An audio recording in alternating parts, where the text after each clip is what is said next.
Presiden Venezuela Nicolas Maduro tiba di New York setelah ditangkap militer Amerika Serikat di kota Caracas.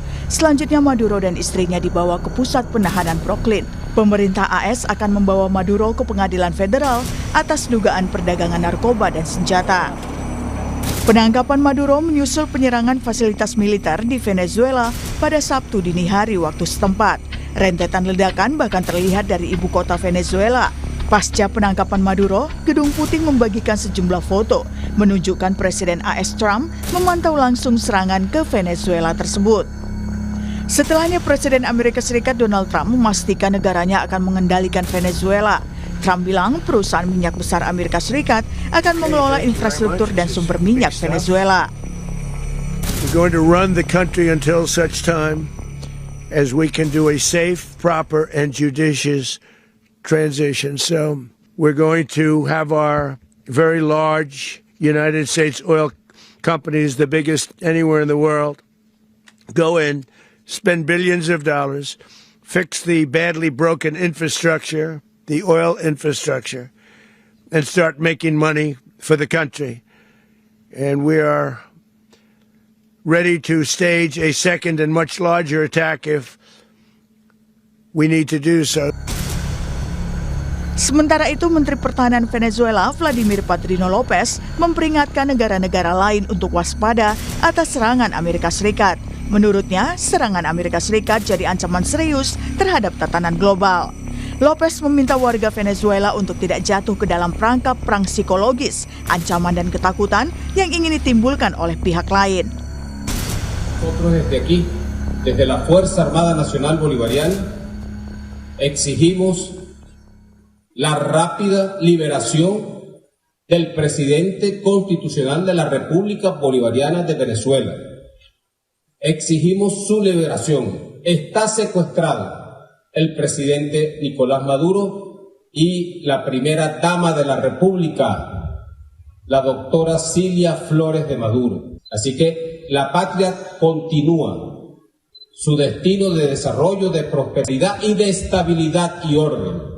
Y nosotros, soldados y soldadas de la patria, estaremos aquí para garantizarlo. Y demás integrantes, pues, del alto mando militar de la República, que como pueden ver, está hoy unido, cohesionado ante la agresión imperial que se ha perpetuado el día de ayer, 3 de enero.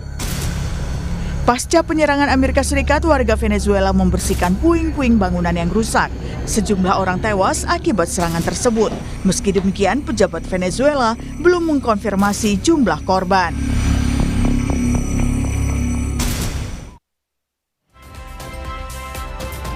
Amerika Serikat serang Venezuela dan menangkap presidennya Nicolas Maduro. Pihak Venezuela melawan dan juga menyebut tindakan Amerika Serikat sebagai tindakan yang mengancam tatanan global. Pagi ini, saudara, kita akan bahas soal ini bersama dengan Guru Besar Hukum Internasional Universitas Indonesia, Profesor Hikmahanto Juwana. Prof, selamat pagi. Assalamualaikum, apa kabar? Waalaikumsalam, selamat pagi Nanda, selamat tahun baru. Selamat tahun baru, Prof. Amerika Serikat tangkap Presiden Venezuela Maduro. Apakah ini bisa dianggap sebagai pembuktian bahwa Amerika Serikat sebagai polisi dunia? Ya, sebenarnya bukan polisi dunia, karena ini kan kepentingan dari Amerika Serikat sendiri ya. Ada 3 kepentingan. Pertama adalah isu narkoba, lalu kemudian isu minyak, dan ketiga adalah isu di mana Amerika menghendaki adanya regime change, perubahan terhadap pemerintahan. Karena dianggap pemerintahan Maduro ini tidak kolaboratif dengan Amerika Serikat sehingga perlu untuk diganti. Nah, permasalahannya pada saat sekarang ini terkait dengan pergantian ini, Presiden Trump mengatakan bahwa we will run the country. Kita yang akan menyelenggarakan pemerintahan di Venezuela. Kenapa beliau mengatakan seperti itu? Kenapa tidak kemudian dia dukung pemberontak? Ada nama Ibu Maria Mujado yang menjadi oposisi dari Maduro. Mungkin Trump tidak suka dengan Mujado juga karena ingat Trump berharap bahwa kemarin pada waktu Nobel Price itu dia bisa menjadi pemenang. Sayangnya yang menjadi pemenang adalah Mukado. Jadi Trump tidak ingin oposisi dari Maduro ini yang akan menjadi tokoh yang akan menjalani pemerintahan di Venezuela.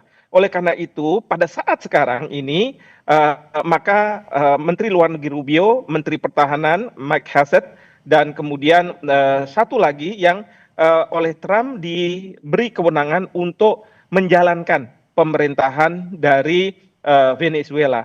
Meskipun Rubio, Menteri Luar Negeri, sudah berbicara katanya dengan Wakil Presiden dari Venezuela, dan Wakil Presiden mengatakan bahwa akan menuruti apa yang dikehendaki oleh Amerika Serikat. Namun dalam pernyataan resminya justru sebaliknya, Wakil Presiden masih menganggap bahwa Presiden Maduro adalah Presiden Venezuela, dan semua merapatkan barisan apabila Amerika Serikat akan melakukan serangan.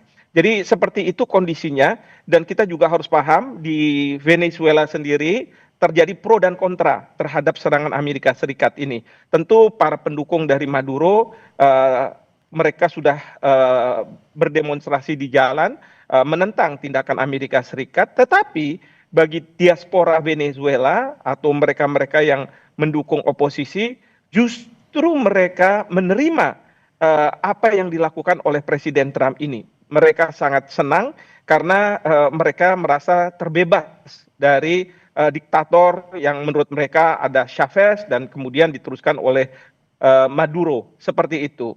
Nah, di konteks Amerika Serikat sendiri, ini juga terjadi perpecahan, perbedaan pandangan, yaitu mereka yang menentang apa yang dilakukan oleh Presiden Trump, terutama dari Partai Demokrat, karena mereka merasa bahwa seharusnya Trump pada waktu melakukan serangan ke Venezuela harus mendapat persetujuan dulu dari Kongres.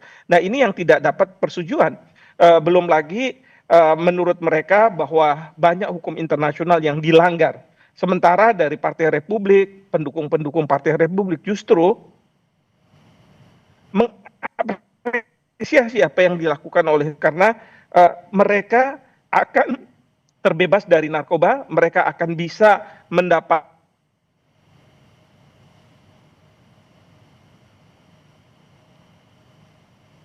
apa yang disampaikan oleh Presiden Trump, akan meminta perusahaan-perusahaan besar, perusahaan-perusahaan minyak besarnya untuk kemudian melakukan investasi dan kemudian nantinya akan mengembalikan kehidupan di Venezuela dengan catatan bahwa minyak itu tentu harus dijual ke Amerika Serikat. Nah, sementara di pentas dunia ini juga ada dua pandangan, karena ada Rusia dan kemudian Cina yang sudah mengutuk apa yang dilakukan oleh pemerintahan Trump, tetapi Inggris dan Perancis tanpa menyebut bahwa ada pelanggaran hukum internasional, mereka menganggap bahwa ini tindakan yang dibutuhkan agar Amerika Serikat terbebas dari narkoba, tanpa juga menyebut mengenai masalah minyak. Tetapi mereka juga menyebut mengenai masalah Maduro yang selama ini menurut mereka tidak legitimate sebagai seorang presiden di Venezuela. Jadi ini terpecah pandangan-pandangan baik di dalam negeri Venezuela, di dalam negeri Amerika Serikat, maupun di pentas internasional, negara-negara saling bertentangan. Nah, tentu yang kita khawatirkan adalah apabila Berarti dengan isu soal narkotika ini sebenarnya ada hanya isu peralihan saja atau seperti apa? Apakah menjadi tujuannya sebenarnya adalah bisa menguasai minyak Venezuela? Ya, jadi jangan kita terbuai dengan masalah cuma narkotika saja. Itu sudah betul sekali. Karena di belakang ini adalah minyak. Ingat ya, pada waktu Perdana Menteri Netanyahu melakukan serangan ke Gaza, alasannya karena mereka mau balas dendam apa yang dilakukan oleh Hamas pada tanggal 7 Oktober 2023. Tetapi mereka lebih dari itu. Mereka meminta supaya warga Palestina keluar dari Gaza, mereka akan menguasai Gaza supaya nantinya Gaza itu tidak lagi melakukan serangan-serangan ke Israel. Apa yang dilakukan oleh Trump ini sama persis dengan Perdana Menteri Netanyahu, yaitu mereka akan mengatakan bahwa ini masalah perang melawan narkoba, tetapi di belakang itu, dan Trump sudah menyampaikan bahwa ada masalah minyak. Masalah minyak ini masalah yang sangat besar karena semua orang tahu bahwa Venezuela mempunyai cadangan terbesar di dunia dan itu yang dikehendaki oleh Amerika Serikat.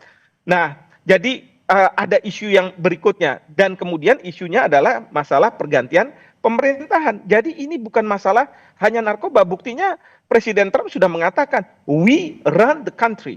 Ya, dan sudah mendelegasikan kepada Menlunya, Menhannya untuk menjalankan. Apakah nanti Menlu akan hadir di Venezuela kita tidak tahu. Tapi seperti itu. Dan ini sama juga seperti ketika Rusia menyerang Ukraina pada waktu itu karena ingin membantu negara-negara yang baru saja mengklaim kemerdekaannya dan menjadi separatis dari Ukraina. Tetapi sebenarnya yang diinginkan oleh Rusia adalah bagaimana Zelensky itu bisa turun, terganti rezim change dan kemudian tidak masuk ke NATO ya seperti itu. Jadi ini yang kita tidak boleh naif dalam konteks menganalisa masalah geopolitik. Prof, kalau melihat kondisi seperti sekarang ini, adanya juga ada perlawanan, sudah mulai ada perlawanan, apalagi khususnya untuk Venezuela. Tapi kalau melihat kondisi sekarang, Prof melihat apakah ada kemungkinan negara-negara sekutu, katakanlah di sini Cina, Rusia akan juga membela Venezuela? Bukannya tidak mungkin mereka akan membela Venezuela, terutama Cina ya, karena Cina itu kekhawatirannya adalah terkait dengan Taiwan. Karena Amerika Serikat dan menurut Cina, Jepang sudah mulai cawe-cawe terkait dengan masalah Taiwan. Dan yang dikhawatirkan oleh Cina adalah kalau Amerika Serikat hendak melakukan pemaksaan agar Taiwan bisa mendeklarasikan kemerdekaannya. Nah, ini yang menjadi concern bagi Cina, yang pertama. Yang kedua bagi Cina adalah selama ini Venezuela itu banyak berhubungan dengan Cina, sangat dekat. Bahkan pada waktu sebelum serangan terjadi, itu petinggi-petinggi Cina sudah bertemu dengan Maduro. Nah, kemudian juga Cina sangat bergantung pada minyak dari Venezuela. Jadi di sini mungkin ada tanda kutip kecemburuan dari Amerika Serikat karena kedekatan ini. Bahkan Amerika Serikat mungkin ingin menegakkan yang disebut sebagai Monroe Doctrine. Istilahnya itu dalam bahasa sederhana, kawasanku, kawasanku, kawasanmu, kawasanmu. Cina, Rusia tidak seharusnya masuk dalam kawasanku, yaitu Amerika. Nah, kira-kira seperti itu. Nah, sementara kalau dari Rusia sendiri, mereka juga sudah mengutuk apa yang dilakukan oleh Amerika Serikat di bawah Trump. Dan kekhawatirannya adalah Rusia, karena pada saat ini sedang tanda kutip berperang dengan Ukraina dan menghendaki agar Ukraina itu bisa tunduk pada Rusia. Nah, ini kan sama sebenarnya apa yang dilakukan oleh Rusia dengan Amerika Serikat sekarang ini terkait dengan Maduro. Nah, jadi seperti itu. Nah, disinilah posisi Indonesia kita harus hati-hati. Saya saat ini setuju sekali dengan posisi dari pemerintah yang mengatakan bahwa sebaiknya semua pihak yang berkonflik untuk menahan diri dan kemudian dilakukannya deeskalasi terhadap konflik. Nah, ini sesuai dengan pasal 2 ayat 3 Piagam PBB yang mengatakan kalau ada sengketa antar negara, maka negara-negara wajib menyelesaikan secara damai.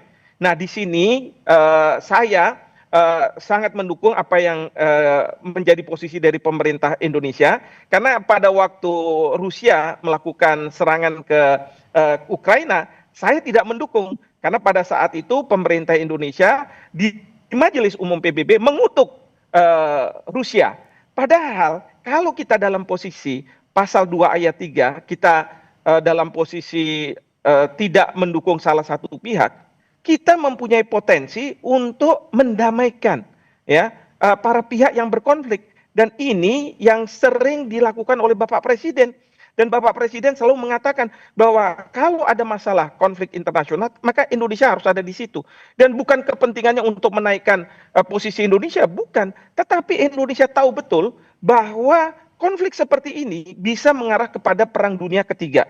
Dan kalau tidak ada penengah, tidak ada peace broker, maka eskalasi ini akan kemudian melibatkan banyak negara. Oleh karena itu, sekarang ini posisi Indonesia sudah tepat. Sekarang bagi Bapak Presiden memikirkan bagaimana beliau bisa melakukan shuttle diplomacy, diplomasi ulang-alik.